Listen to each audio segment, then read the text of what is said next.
going on, Russell Wayne and the Main Event 365 Network? This is Jason Kabenda from the Detroit Lions. Here to give y'all a shout out, man. We appreciate all the support, man. I know you guys are big fans. Know that you guys are rooting for us to take the North this year, and we're going to do just that, man. Appreciate you guys so much. Just want to give y'all a shout out. Y'all have a great day.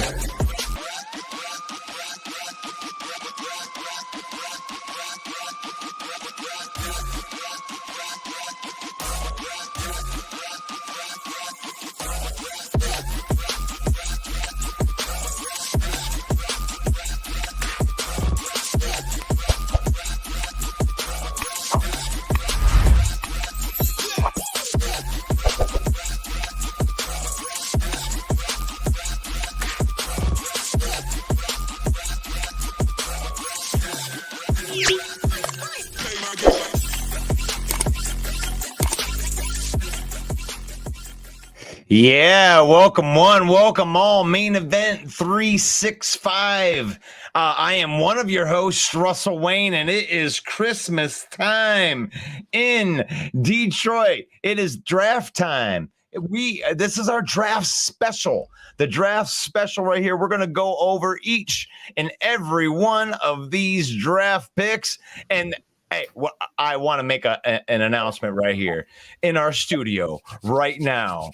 Ladies and gentlemen, welcome to the main stage, our illustrious host. It is the master of disaster, the king of sting, the count of Monte Frisco, the one, the only main event, Mike. Thank you for that incredible introduction, Mr. Russell Wayne, the maestro. But what the hell is the Count of Monte Frisco? That makes me want a sandwich for Bennigan's. I don't know what's going on with that introduction. And that's our good friend Greg Rice, the West Coast Statmaster, is here as well. Russ, what are we doing here? I mean, we just had our Christmas. It's Christmas time in New York. Oh, yeah. The weather outside is frightful. Oh. And it is, because we live in Michigan and we have no freaking clue what it is going to be. You know, but the main event starts at 6:30. It's only 6 p.m. Why are we here? I don't get it. We are here because it's the drafts. It's the draft special. We have to go over. We need enough time to make sure that we're in here in the Detroit Lions News. Thank you very much to the Detroit Lions News for allowing the main event to broadcast into here. And we want to go over these draft picks. And I just didn't think that a half an hour was enough time. Right. That's okay. That makes perfect sense. And we are broadcasting live into the Lions group. We'd like to welcome all of the viewers. We're the Main Event 365. It's Detroit Lions Talk 365 days of the year. We're putting out content. Be sure to head over to our YouTube channel and subscribe. Follow us on Facebook. Join our groups and join the discussion, because it's a good time to be a Detroit Lions fan, especially after the draft, when our man Brad Holmes continues to crush the draft. This is our post-draft special show where we tell you how the Lions crushed the draft and the pundits don't know a darn thing. And we tell you that the other team's draft stunk because the pundits say so.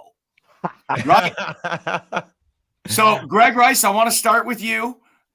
Detroit Lions, you know, we don't need to get into a grade, but what stuck out about this Detroit Lions draft for you? And feel free to give them a grade if you like. Well, I'll start by saying this. You know, I had the privilege of talking to some that we have on our show every once in a while, Tom, in depth about this draft. Truth be told, you guys, I didn't see this draft as a draft with a plethora of talent. I saw this draft as about average in terms of depth players, role players coming in all the way into the third round. And I'm just going to say this. Brad Holmes went and grabbed the best pieces at every position he could to help fill in and upgrade pieces that we needed possible potential upgrades at. And kudos to Brad Holmes for saying, screw everyone's draft board, screw positional value. None of that mattered. We're going to grab the best we can wherever we can. Yep, and I think they crushed it. Russell Wayne, what sticks out for you on this draft? What sticks out for me, so when before the combine, I made sure that this year I was really looking at the draft boards pre-combine then after the combine, and then seeing how close these people were to actually calling where these players would go. And right from the get-go, I mean, Mel Kiper and all of his goons over there doing mock drafts, I mean, you could see where a lot of these second-round guys were being taken in the first round, because if you would have told me that Emmanuel Forbes would be taken before Christian Gonzalez, I would have told you that you were crazy, because Mel Kiper had him ranked way higher, and I've mocked him to and he'll never get past 18. And it's like, it really made me think that these guys that are running these NFL franchises know a hell of a lot more than these mock drafters. And I mean, that's obvious, but that was my biggest takeaway. It really stood out doing the research. Well, for me, you look at last year's draft, and all 8 of the draft picks made it onto the field in the season and had an impact on the team. In my opinion, the 2021 or the Aiden Hutchinson draft will go down as a historic draft. We drafted Malcolm Rodriguez. We drafted some of these Aiden Hutchinson, some of these foundational players, Josh Pascal. But I think this year you're going to see the same thing. The 2022 draft was also historic, or 2023 draft was also historic, because it was the draft where we drafted Jack Campbell. It was the draft where we drafted Hendon Hooker, where we drafted Brian Branch, Sam LaPorta, Jahmyr Gibbs. These are going to be foundational players that are going to have an impact, not just for the immediate future, but for the long-term future. And you can say whatever you want. Oh, the Lions reached, they did this. This is a fact you cannot dispute. The Detroit Lions were the only NFL team to draft 5 players that were ranked in the top 50. No other NFL team. No other NFL team even had 4, and we had 5. In our division, only 2 teams had 2 in the top 50.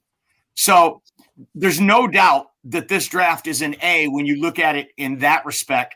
5 draft picks in the top 50. No other team scored that high. A great example, they traded back with Arizona and gave up the 6th pick to get the 12th pick. After Arizona had traded, they traded with Houston to get the 12th pick. But they traded also with Arizona, who got the 6th pick, the 81st pick. Detroit got 12, 34, and 68. So essentially they gave up 6, but they got 12 and 34 inside the top 50. And draft experts will tell you there really are only 20 players in the first round that are really the cream of the crop. If that, they even say 15 that are the real cream of the crop. And the Lions nailed that. They got 2 out of the top 34 by trading back, and there was no one at 6 that fit the qualities they were looking for at 6. I think we're all a little shocked to see Christian Gonzalez drop. Devin Witherspoon went off the board right in front of us. I would say Tyree Wilson was the one that got away from me, but he was there at 6 and we didn't take him. Was there a player, Greg, for you that you're really surprised the Lions let get away or passed on? You know, Mike, and I spoke to Russell on this. Look, I was very high on Tyree Wilson. I probably spent more time watching this kid's film than anything. Look, this kid out of the 2, 3, and 4 technique is really something special. This kid just causes havoc, and I think of what he's going to do opposite Max Crosby. But you look at that division, they needed the pass rush help. He went to a good home. Hopefully McDaniels can help coach him up. That was probably the player, him as well as Witherspoon. But you know, Witherspoon was drafted ahead of us, so, you know, not much you can do there. Russ, any player that you'd like that was there for the Lions that maybe made you scratch your head at the time? I know in retrospect we look back and we know Brad's a genius. In Brad we trust. So tell me, was there a player that kind of made you scratch your head? Why didn't we take that guy? Well, I mean, it wasn't the player. Actually, it was the shock of them actually taking a running back. And my first reaction was what everybody else's reaction was. It was like, oh my God, they reached for a running back. And then it was like, I wanted to hear what Brad Holmes had said about the guy. And they had their chance to take Bijan at 6. Like if they thought that was the best running back. So, it may have looked like a luxury pick, but the guy is a weapon. So it's like, no, I was thinking that Christian Gonzalez should have went there, but seeing the other people pass on Christian Gonzalez, I don't feel so bad about it anymore. Yeah, and then he lands in New England. Yeah. Awesome.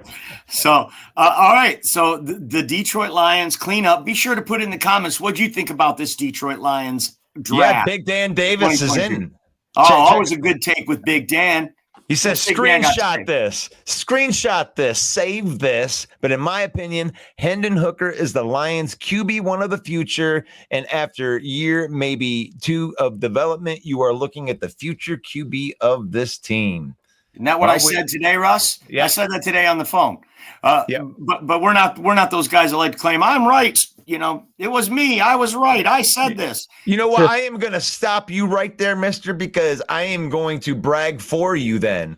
So this was a week. We were on Bill the Packer Fan's show, and it was about a week after Hendon Hooker had gotten hurt again. And you jokingly say, wow, he's got a torn ACL.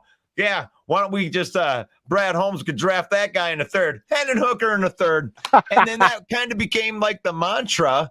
And then when that thing came across the board and Hendon Hooker, and we drafted Hendon Hooker in the 3rd, I was like, wow, it's main event Mike. He's like Nostradamus. That's what the Count of Monte Frisco means, my friend.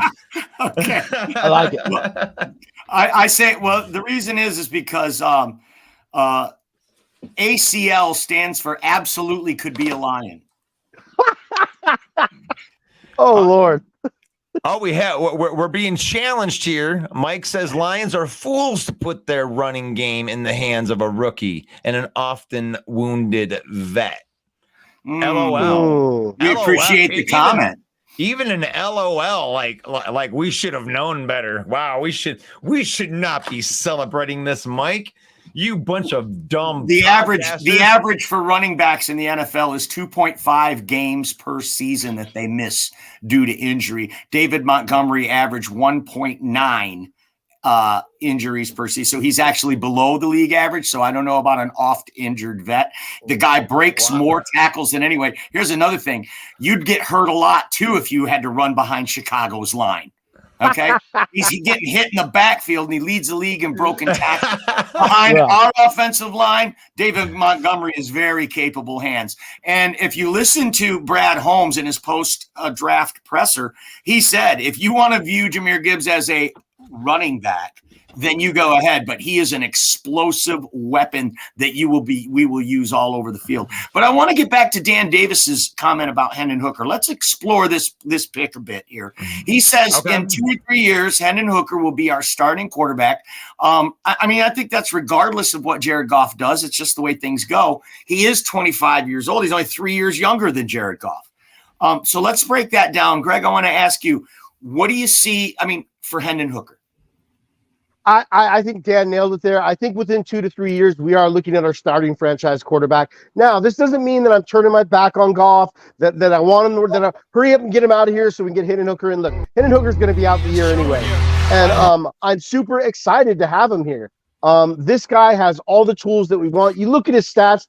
This guy's not sloppy with the ball, and he's got a big arm. Look at that swag. How can you not be happy with this guy? Look at this young man. He just 6'4". 6'4", 218. That prototypical size. Yeah. He's got everything you want, all the characteristics, all the skill set that you could want in a quarterback. Now, like I said, this doesn't mean that I'm turning my back on Goff or that I'm sitting there watching my watch or waiting for Goff to have a bad game. I've spoken to Mike and I've spoken to Russell about this. Look, even your elite quarterbacks will have 4 to 5 horrendous games a year. That doesn't mean I'm turning my back on Goff. It just means, look, we have our quarterback of the future eventually. We can take the time, ease him in, and enjoy what we have right now. We have so many weapons, you guys. Brad Holmes just keeps doing his thing. I'm so stoked over the Hendon Hooker pick, as well as the Gibbs pick, as well as the LaPorta pick. Like I feel at this point, our offense, the rich keeps getting richer. Right. What's your assessment of Hendon Hooker coming to the Lions, Russell? I think it's awesome in the fact that it was in the 3rd round. Right. It really takes the pressure back. Like everybody is saying, if you draft Hendon Hooker in the 1st round, you're going to put this unneeded pressure on Goff. maybe that's true. But in the third round, no, there's no pressure whatsoever. So he can marinate back there. And the kid is an athlete. I mean, we'll show a little bit of some of these highlights here in a little bit, but this kid is a baller. He was the most accurate quarterback, like 72% completion through his college career. I mean, incredibly non-turnover prone, and he's fast, and he runs the ball like a running back with agility, spin moves, and stuff like that. So it's exciting. We haven't had a quarterback like that in Detroit. I can't remember. Maybe. I mean, Drew Stanton was pretty fast. I mean, I don't know. We haven't really had a guy like this. Mike McMahon, maybe Andre Ware, but he didn't even get a chance. Not like this though. This guy is like this top. This feels like Lamar-ish. Watching his highlights, Well, when Brad Holmes was asked the question, that very question, Brad Holmes was asked, "Is this put any pressure on Jared Goff?" He didn't mince any words. He came right out and said, look, this guy's a rookie quarterback that was drafted in the third round. Okay. That should tell you all you need to know. Is he anointed the quarterback of the future? No, not yet. He's the third round quarterback choice. He's developmental. That's what a third round quarterback is developmental. Yes, if you draft one in the first round, he needs to be an impact player very soon. And I hate this narrative of, you need to let him sit for a year. Look what it did for Patrick Mahomes. Well, guess what, guys? I got an awesome stat for you. Only 3 quarterbacks in the last 15 years have sat 1 year after being drafted in the top 10. Wow. Only 3 have sat for 1 year. One was Patrick Mahomes. You know who the other 2 were? Jamarcus Russell sat for a year. How'd that do? And Jake Locker. How'd that do? Okay, so where does this narrative even come from that you have to let a quarterback sit and develop? Peyton Manning didn't sit and develop. Okay, it's bull. He's a third-round quarterback. If Goff should go down, God forbid, something happens, well, we'll find out what the kid's got. But the value is where it's at. This is where Brad Holmes crushed it. He didn't reach and take him in the first 2 rounds, and we still end up with Hendon Hooker in the third, possibly the best quarterback in the draft. As Russ was saying, 27 touchdowns, 2 interceptions before the injury. He was barreling towards a Heisman Trophy and a top 10 pick. And Brad Sherlock Holmes steals him in the third round. Just fabulous. Like I said, this could be a historic draft. What's our next topic, Russ?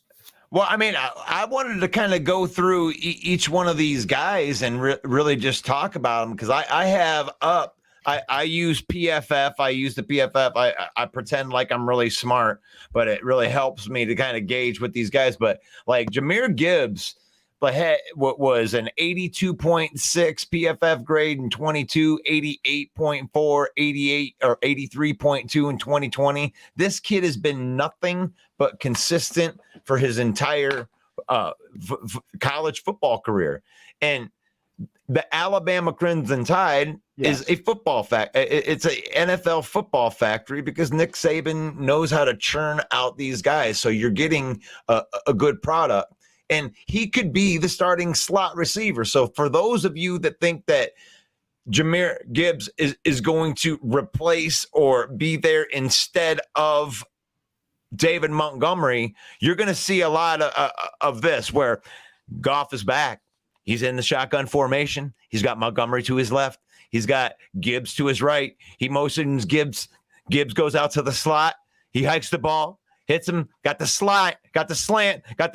Gibbs makes a man miss. He's running to the house. No one's going to catch him. Touchdown, Detroit Lions. But there's a flag on the play. I love it. I'm not even going to finish. Yeah, you're probably right. Go ahead. You're probably right. You're probably right. He's celebrating. He's doing a touchdown dance. He's doing a touchdown. He's got it down. Oh, now they're in synchronization. Oh, let's see what the flag is. Holding. Offense. 10-yard penalty. Repeat, second down.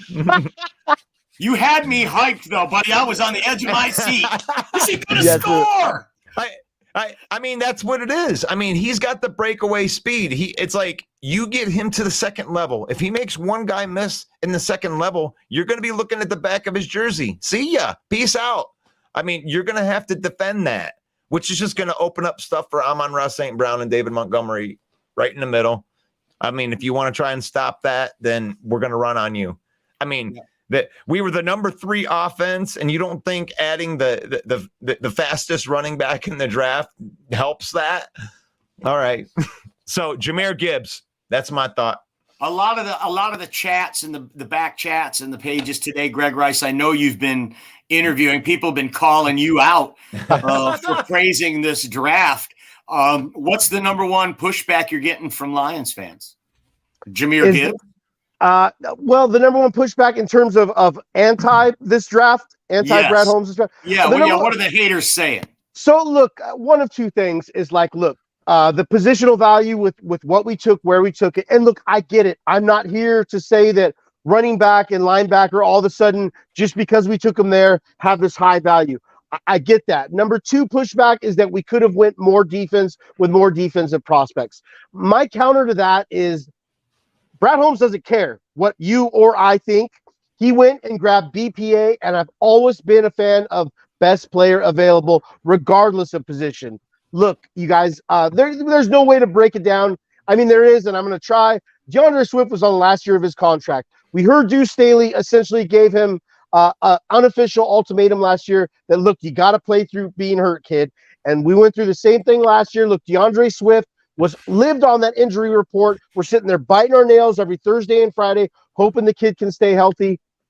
It just didn't work out there. We got an upgrade in Jahmyr Gibbs, a player that I liken to as a player with a much higher ceiling as compared to a Darren Sproles. I love what Russell brought out, that you could throw this kid in the slot and this kid can make things happen. If that safety takes a bad angle, Jamir Gibbs, will take it to the house. Right. Or if you don't go up and you don't press this man and you come up on the line of scrimmage, that slant and say, peace out. He's going to catch that 1 yard pass right there, and he's going to take it to the house. You can't cushion him either. And what I want to tell these people, too, that push back or say that, we reached at 12 to get you should have never taken a running back that high. Well, if we would have taken Brian Branch, the safety out of Alabama, if we would have taken him at 12 and then we got Jahmyr Gibbs at 45, what would you be saying then? Oh, what an incredible draft. Because that's what the internet told you. The internet told you that running backs are devalued and linebackers are devalued. So that was a reach. Well, wrong.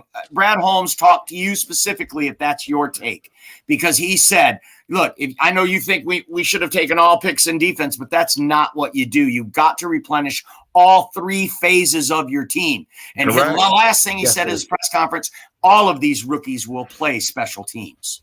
Exactly what he said. Nice. So he bolstered all 3 phases of our team with this draft. And it took, and I'll be the first to admit, Russell and I were live. And if you all were there, thank you. If you weren't, you missed it. 3 days in a row, we were live for every minute of the draft here on the Main Event 365. We were live. You can't hang. Of all 3 days, we were live for the draft. And when they selected Jahmyr Gibbs, I'm sure that Bill the Packer fan or someone has a screenshot of Russ and I like this. We were both slack-jawed at the screen as we could not get our minds around what Brad Holmes had done. Right. We were in shock literally for the rest of Thursday night. It wasn't until the next day it dawned on us what this guy had done. Right. He shocked the NFL, but in hindsight, it's the smartest thing in the dude. Especially, you look against Brian Branch. Let's talk about Brian Branch next, and then we'll get to your boy Jack Campbell. Russ, what do you think of that? You know what I wanted to say about I actually wanted to go a half an hour without talking about the best pick in the draft. So let's talk about Brian Branch. I like that. I like that. Let's go. Okay, so Brian Branch, the top-rated safety unequivocally, consensus, the best safety in the draft. The Detroit Lions trade up to get him with guess who? The Evil Empire Green Bay Packers. Russell Wayne, I know you loved this move, and tell us why. Well, here's the thing. Last year, you had the Lions moved up from 32 to 12 to pick Jamison Williams, and they fleeced the Minnesota Vikings on that trade. They should have gotten way more for it. Kwesi should be held responsible for that. If I'm a Vikings fan, I think that was a dumbass move. This year, we get to pick 44. So you have Brian Branch on the board, and that's a position of need for your Green Bay Packers. And they decided that they wanted to trade down because they thought, wow, you have Kirby Joseph, you have Tracy Walker, you have Chauncey Gardner. You ain't even looking for a safety. And they bet that we wouldn't take that pick. And then we picked Brian Branch, the best safety in the nation that can play slot corner as well. And we got him at pick 44 and stole them for a 5th round pick. So we fleeced the Packers. We fleeced the Packers on that pick. Now, I'm not saying that the Green Bay Packers had a bad draft. I'm saying that we fleeced them with that trade down or trade up. Took the best safety in the draft, traded with them because safety was one of their biggest needs, took the best safety, and they weren't counting on that, so we pantsed them. We pulled their pants down on the playground is what you're saying. I wouldn't say pulled the pants on it, but we definitely got the advantage on that. They needed a safety. They did not re-sign Adrian Amos. They had a need at that, and Brian Branch is a baller, man. I can't wait to pull up some of his highlights. Let me look at that while you talk to Greg. Yeah. Brian Branch, safety out of Alabama. Greg, how's that fit in Aaron Glenn's defense? Tell me. Well, I'm going to be real with you, Mike. Look, we have 2 tweeners, and not just 2 tweeners, but 2 very, very special tweeners, guys that just bring that it factor. If you look at Brian Branch, this guy has a 2% missed tackle rate. That is the lowest percent ever graded or ever taken for any sort of defensive back since PFF has started taking the stat, which is absolutely unreal. It's amazing. Like Russell was just saying, the fact that we got the best safety in the draft who has logged hundreds of snaps at nickel with a very good grade there too. And we did it by doing it from a division rival whose debatably biggest need at that point was safety. It was an amazing move, and I'm absolutely happy with Brian Branch. He's got good mentorship. Like I said, with Chauncey Gardner-Johnson there, like you couldn't ask for much more, you guys. Our secondary is completely revamped. I am so excited to see what it can do this year as compared to last year when it was somewhat appalling. Definitely at certain points in the game, it was definitely at certain points in the season, it was depressing. We're so revamped, so reloaded, ready to go. I couldn't be more excited. Yeah, I absolutely love this pick. He's described as a Swiss Army knife. He can play nickel. He can play in the slot. He can play safety. His football IQ is off the charts. And the fact that you have a 2% missed tackles? Yeah, 2%. Best ever since PFF. First secondary player, best ever since PFF has taken that stat. That's unbelievable. So a sure tackler, loves the game, and coming out of Alabama, especially as a secondary player, they get coached up hard by Nick Saban, but especially the secondary players. Everyone knows that Nick Saban overcoaches the secondary. That's his specialty. He's a secondary coach by trade. So always solid players coming out of Alabama in the secondary that have been playing in a pro-style defense, and they're playing in the SEC, the best competition in the country. Yes, sir. I think this pick was amazing. I can't believe he went as far as he did. And the best part about it is we had an extra 2nd round pick because of the TJ Hawkinson trade. So we don't have to pay all that money. Yep. And we get Brian Branch. Oh yeah, and we get also this guy from Iowa named Sam LaPorta. Who was a guy that Dan Campbell loved. They met with him. They brought him in at the combine. They met with him and brought him in for a 30 visit. This is a guy that it was no secret the Lions were enamored with. There were other tight ends available that were rated higher, but the Lions grabbed him. And it just another masterful stroke in this draft. But yeah, Brian Branch, safety, adds depth to the secondary. I mean, I expect he'll probably be a starter. Roll that footage, Russ. What do we got? I got kicked out, so I was trying to get back in. They must know you. Yeah. Nice. If you don't know Russell Wayne, let me tell you, he's the Swami. He picked 13 out of 18 correct games last year with this point spread. So if you want to bet, tune into the main event every Monday night at 6:30 p.m. Eastern time, and Russ will give you the pick, the service pick for free. And if you would have bet $100 on every game last year that Russell picked, you'd be plus 800 for the year. Yeah, I make miracles happen, folks. I like it. I like it a lot. I'm looking for the Brian Branch highlights. It eluded me. They took me out of. All right, well, we're moving on to Sam LaPorta then. He's a tight end. He's from Iowa.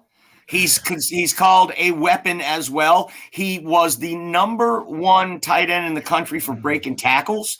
Their offense was putrid in Iowa. Tell us what you know about this guy, Russ. Well, I mean, he's a tight end from Iowa. His comp is George Kittle. He was the number 1 tackle breaking tight end in the in the nation, and he 6'4", 250 pounds. Damn, he's fast, athletic. I mean, he's not here to block. He's not here to be a blocking tight end. He's here to be a red zone threat. They said that his strengths would be that he could even move out and be a playmaker. Yes. He could run out and be a slot receiver, be a big receiver.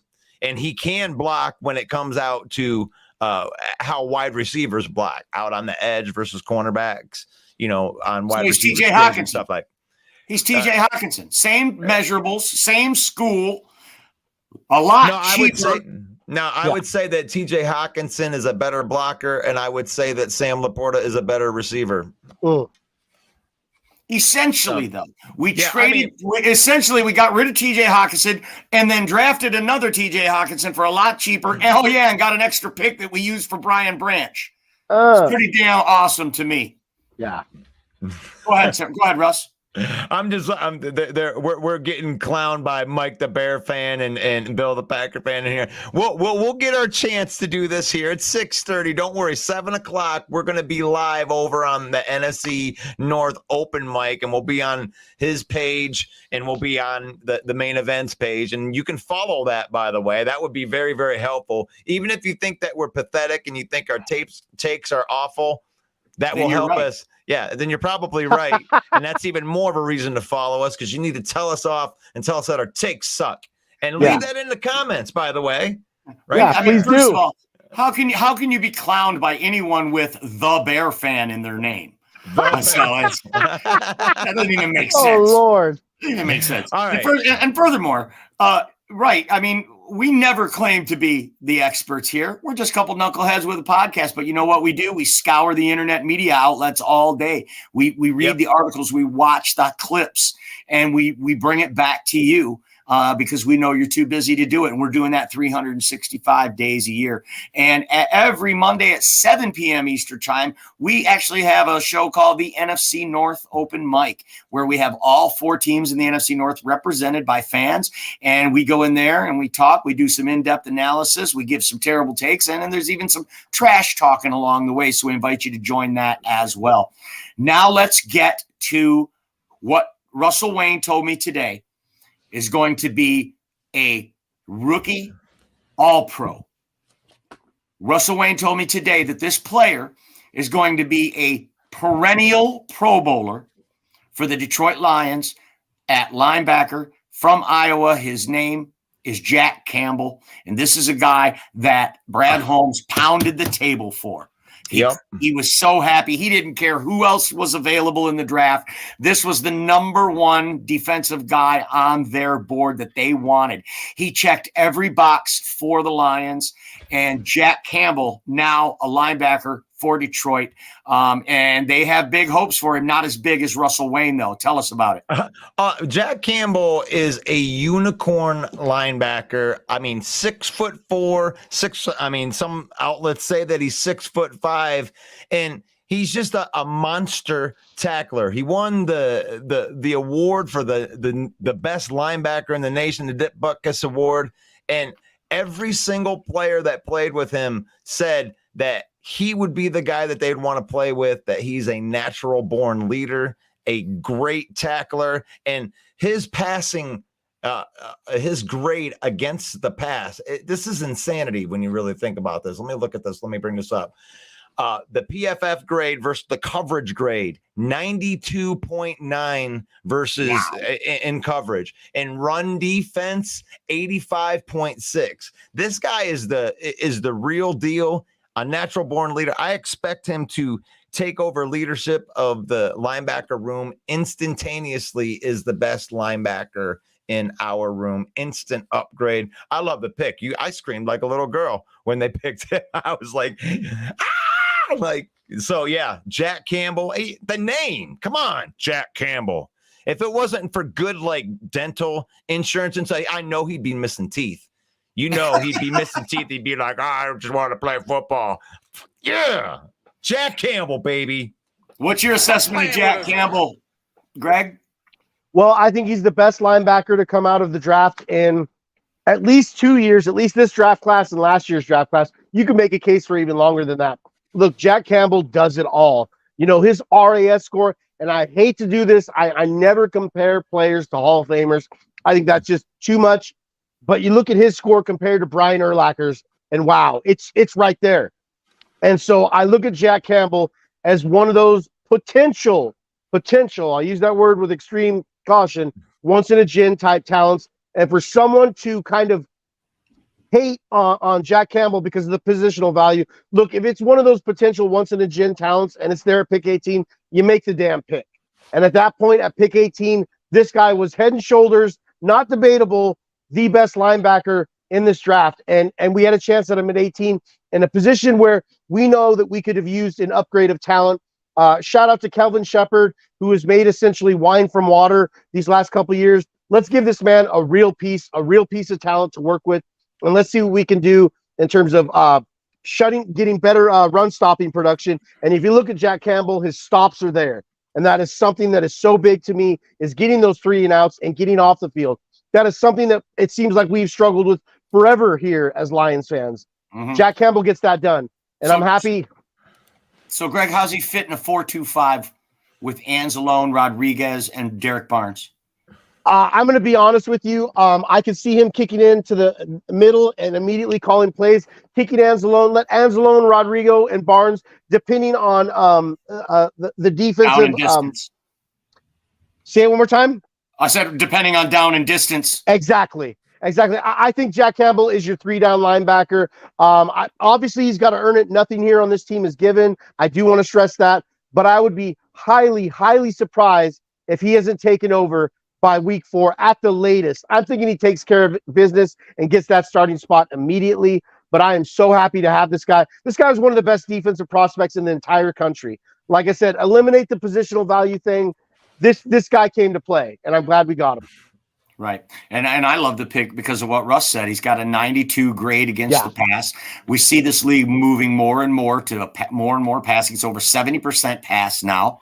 Yeah. A guy like this who's long with long arms going to disrupt the passing lanes. He's going to be a beast. And yes, if you listen to his post-draft press conference, what a nice young man. Just so well-spoken and so likable. And a high character, obviously. Big Dan Davis says Jack Campbell had the best coverage grade of the linebackers coming out in the draft.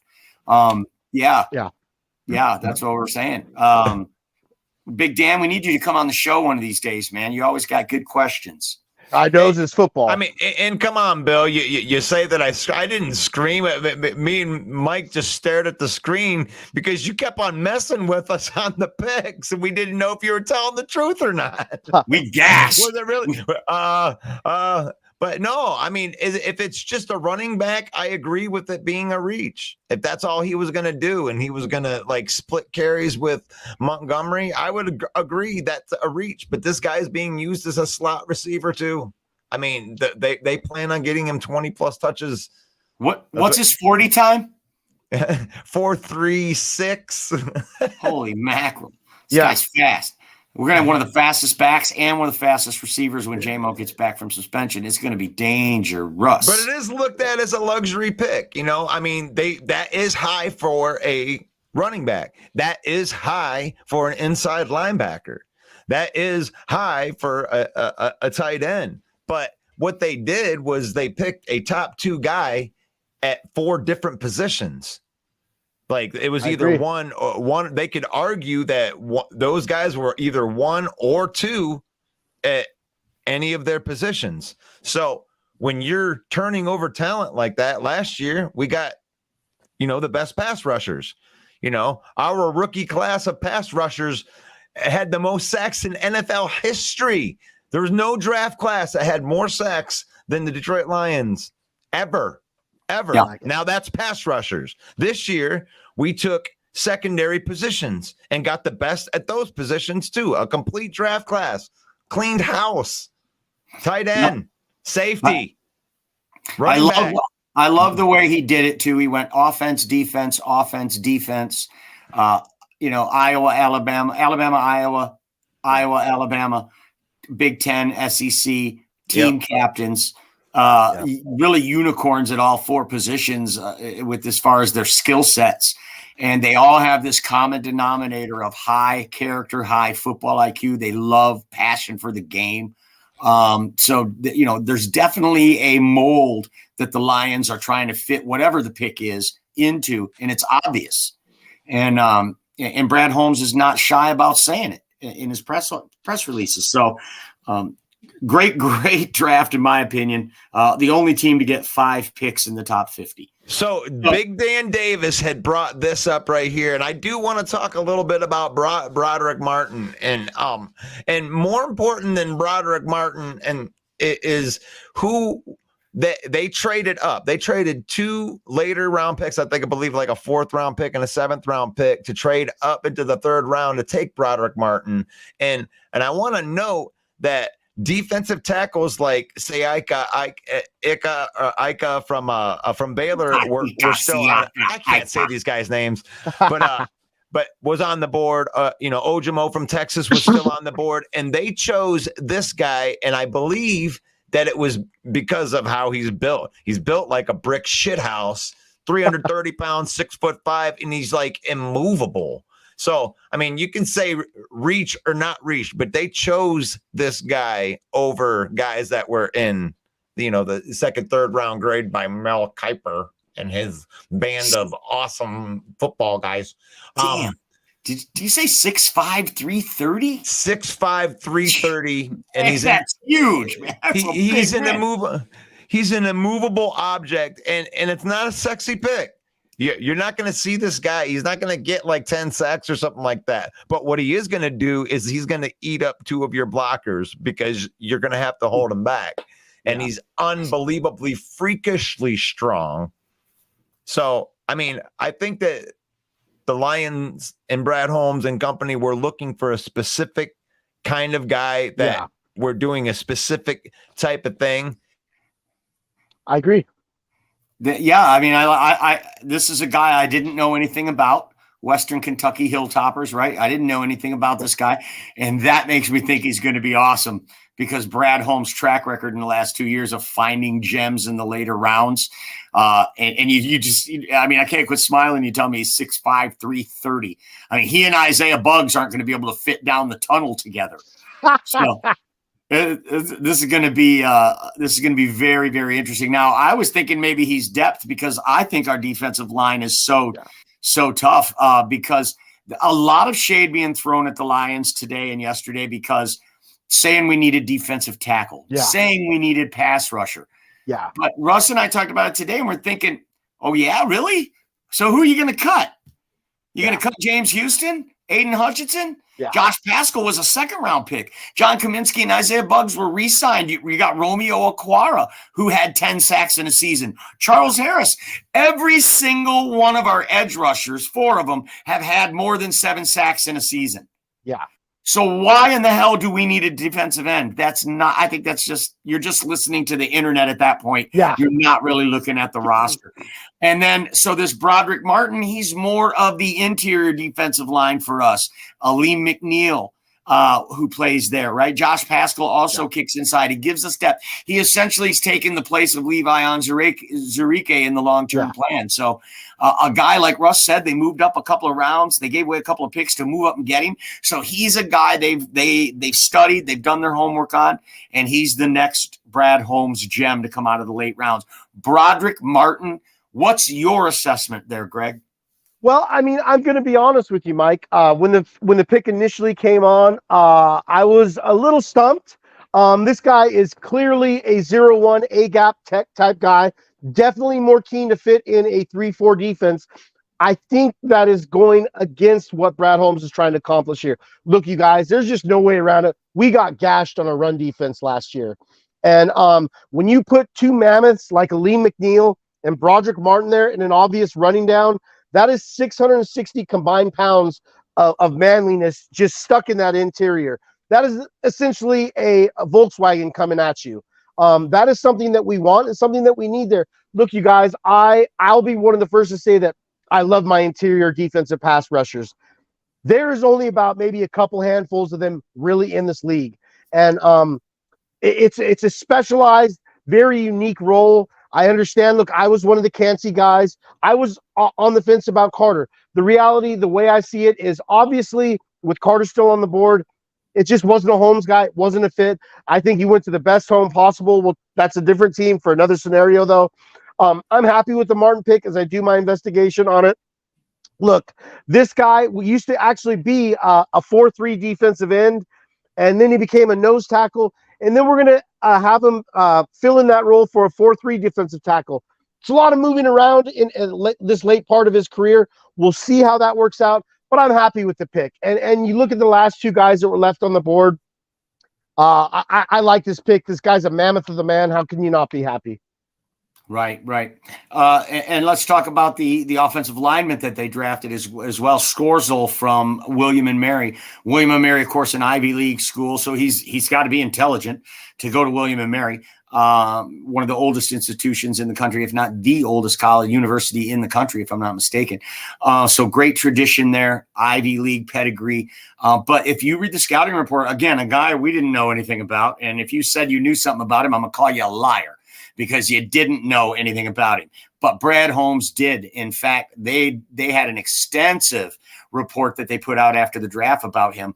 That and if you look at his pedigree, he dominated the league he was in. He was an all conference. He was, a dominator every single week. He was clearly the best player on the field. So another late round steal from Brad Holmes, it looks like, adding to already one of the best offensive lines in the league, with all of our stars, all our big priced offensive linemen. Then you got Graham Glasgow. Now you bring this guy in. I think they have more than replenished Evan Brown and Scott Nelson with Graham Glasgow and the Sorsdal guy from William and Mary.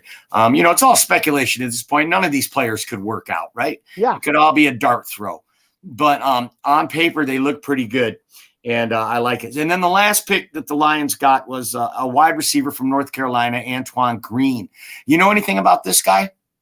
Absolutely not, other than that he was a Tar Heel. He looks good, the highlight reel, but I'd be lying to you at this deep in the draft that I did extensive film study or anything like that. It looks good from the highlights, but show me a bad highlight reel of a player. Right. And that's what most of these people on the internet do, is they watch a highlight reel and then they come back on. They come onto the internet and say, "I've done my research." You looked at a highlight clip. Shut up. Yeah. Anyone can watch a highlight reel. Yeah, which is fine. You can watch a highlight reel, come onto the internet and talk about it. That's what I'm doing. So, but I'm not going to sit here and bullshit you and tell you that I'm an expert doing my research. No, if you think you're an expert, put it in our comments. If you saw this Sorsdal guy from William and Mary coming and you could give us any insight onto this guy, please let us know and enlighten our viewers about what you know about this guy, because I never heard of him, but I'm excited because I trust Brad Holmes, especially in the later rounds. So never in my life, Greg, and I'm old, never in my life have I been so pumped up for a Lions season as this coming season. If we come out of the gate 1-5 or something, it will be so deflating to me. And all the same old Lions crowd will come out of the woodwork again. and I'll just have to slink under a rock somewhere because they. I mean, I'm serious. If they go 1-5 or 0-6 or something like that, they're going to be right, essentially, aren't they? I mean, yeah. I mean, look, I've said this before, and I'll say it again. As bad, subpar, substandard. Look, I got the NFC North as a whole as a top 3 worst division in the NFL right now, just in terms of talent. That is no excuse. We cannot afford to come out the gate slow this year, even in this weak division. A 1-4, 1-5 start is inexcusable, and there will be a lot of questions to be asked. Is this the right staff in place to develop the talent we have? So I agree wholeheartedly with you. I'll be here to take my licks, as I always am, and you will too, Mike. It sounds good running away, but you will. You'll be here. All right. I'm not scared. I stand up there and take it if I have to. That's so right. We could be seeing all of these picks in the field this year and making an impact for the team. Anything in the comments, Russ? Big Dan Davis says we also got a good guard late. Colby Sorsdal out of William and Mary. He's a big dude, about 6'5", good fit for us. Did you guys just cover that while I got kicked out? Yeah, I wonder if Big Dan even watches the show or if he just like types in. I think that comment might have come before we talked about it. Well, of course, he's ahead of us then. He usually is, Big Dan. Yeah.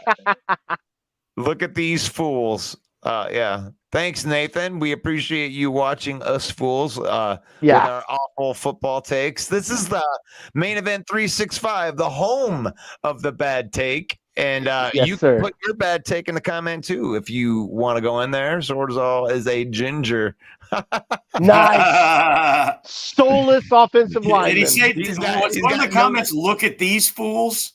Yeah. Look at these. We're the fools, Mike. We're the fools. Fools. Look at these fools every Monday at 7 p.m. Eastern time. Yeah. Right, look at these fools. Yeah. Look at these fools. Brought to you by Toyota. We were just talking, Russ. We were talking about if the Lions come out 0-5. Okay, we gotta give Nathan. He was commenting about the commenters. He wasn't talking about it, but still, we're fools too. So yeah, you no issue with that. Oh, he wasn't talking about us. He wasn't talking about us, but it's okay that. Sorry. He was talking about Bill the Packer fan, probably. Yeah, probably. What we were talking about, everybody Russ, was a reach, by the way, and we're going to get to talk with them in about 5 minutes. We're going to have to switch over, and I don't know if I'm going to have to switch off of the Detroit Lions news here, but I am going to have to pop off and go start the other one, if you know what I'm saying. And that's going to be an NFC North the huddle. That is going to be an NFC North the huddle. So is it going to be in the main event as well? It will. And right now, if you would, I would love for you to sign off of the main event because they're going to be able to pop back on when we go on to the NFC North open mic. And I'm not going to sign out the Detroit Lions news. We'll stay right here live in the Detroit Lions news, and I'll go start the other one while we're doing that too. Okay, so we'll sign off then. It's been an hour. Yeah, it's been an hour. We'll sign off then. You want me to? All right, so there it is. The main event, 365, every Monday at 6:30 p.m. Eastern time, and then the NFC North open mic every Monday at 7 p.m. Eastern time. For the Maestro Russell Wayne and the West Coast Statmaster Greg Rice, I'm your host, Main Event Mike, saying God bless each and every one of you. Peace out. One pride.